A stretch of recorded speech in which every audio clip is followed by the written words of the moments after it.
อ้ไม้แรกโดนเลยครับโอ้ย หย่อนไปเองเมื่อกี้เห็นฝูงมันขึ้นอยู่ครับ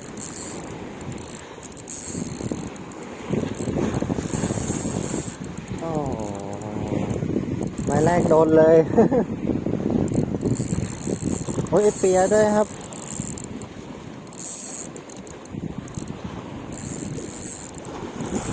โอ้ยไม้แรกครับโดนเลย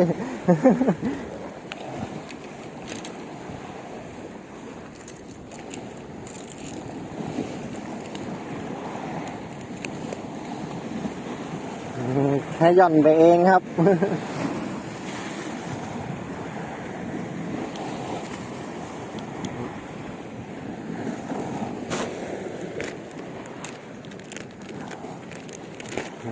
เตียน้อยเก็บไว้ก่อน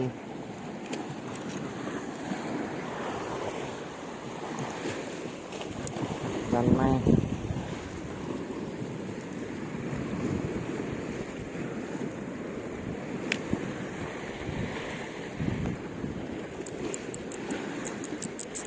อุ๊ยกัด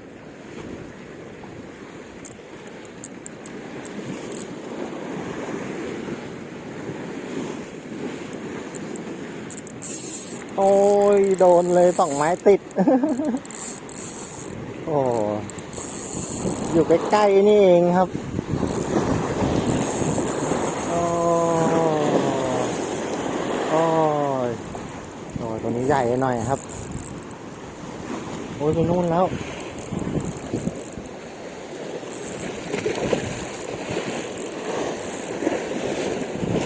โอ้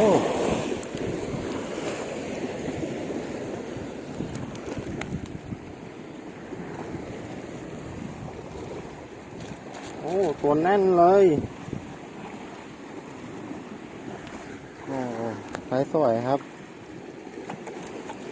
แค่หย่อนก็กัด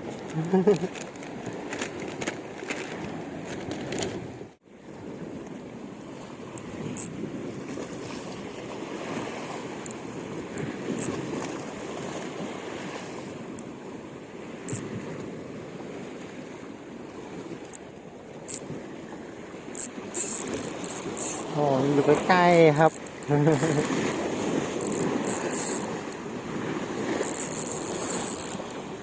หางเหลืองตัวน้อยเลยปล่อยไปกันอย่างนี้ตัวนี้ตัวน้อยครับ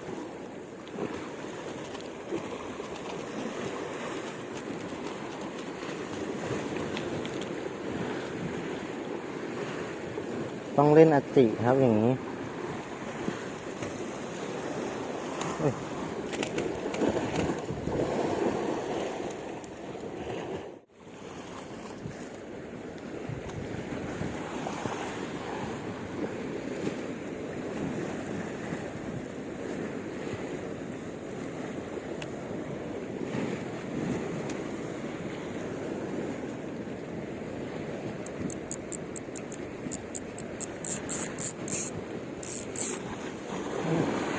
หลุดนะ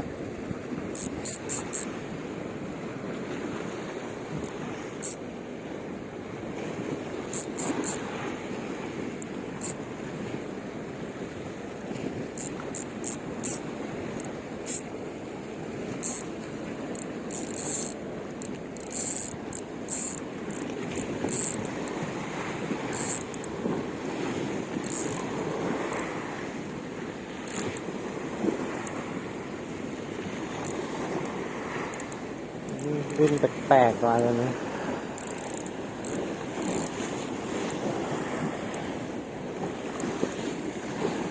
หางเหลืองตัวเล็กครับ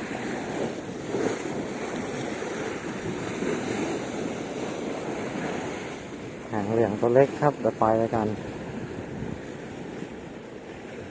ไม่อยากกลับที่เกียจทำครับ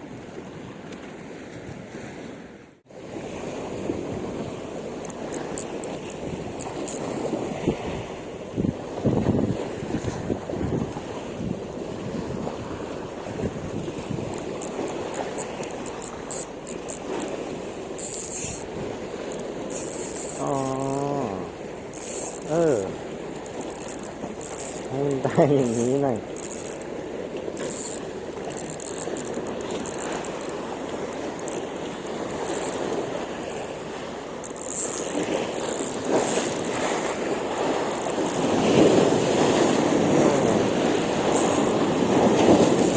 โอ้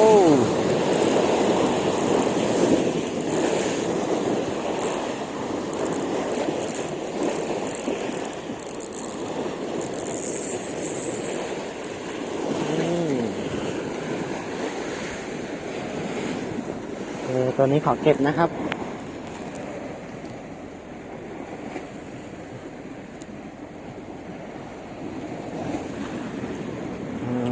ไมโคร5 กรัมครับ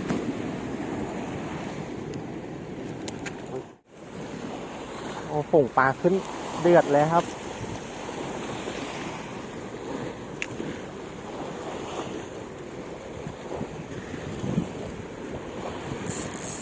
โอ้ยขึ้นเดือดเลย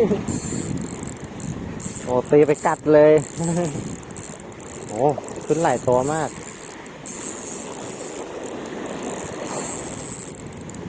เคาะผิวน้ำมาเลยครับเมื่อกี้มันขึ้นเดือดเลยในกล้องเห็นเปล่าไม่รู้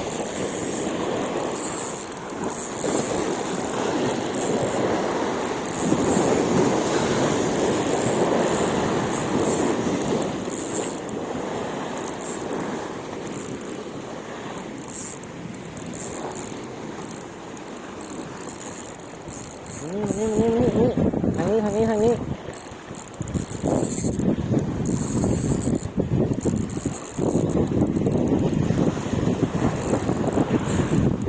โอ้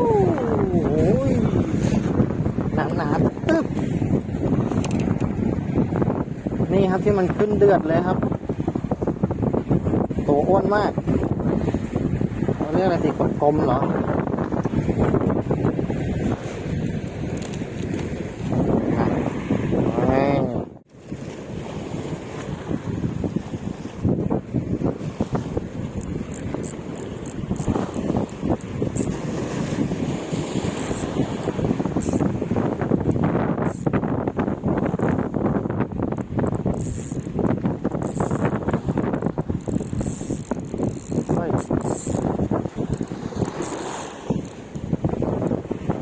โอ้ยปลาอะไรอ่ะดึงไม่มาเลย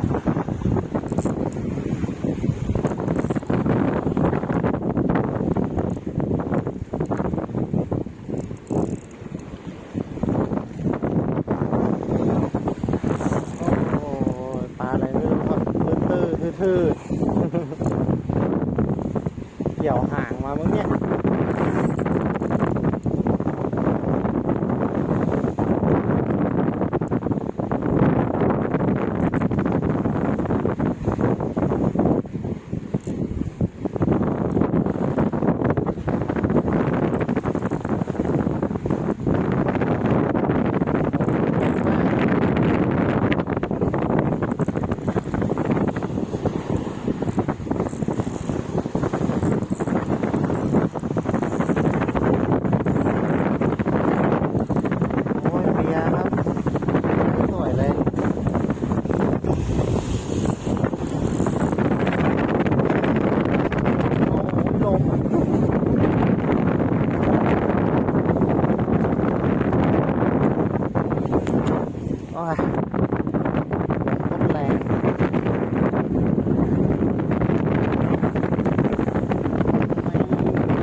ป๊อกกลมป๊อก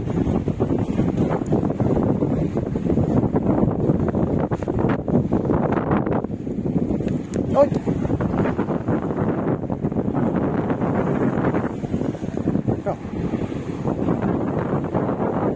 ใส่ก็ได้อยู่นะครับฝ่ามือเลย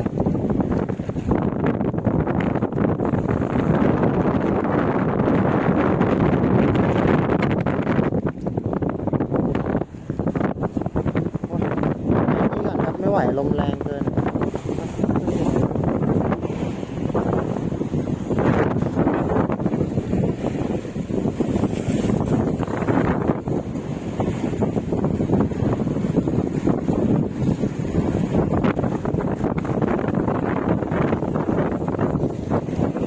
โอ้ไล่กัดเป็นฝูงเลยครับโอ้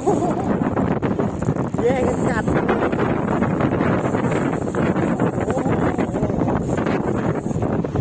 แย่งกันกัดเลยโหมีหูใหญ่มากครับ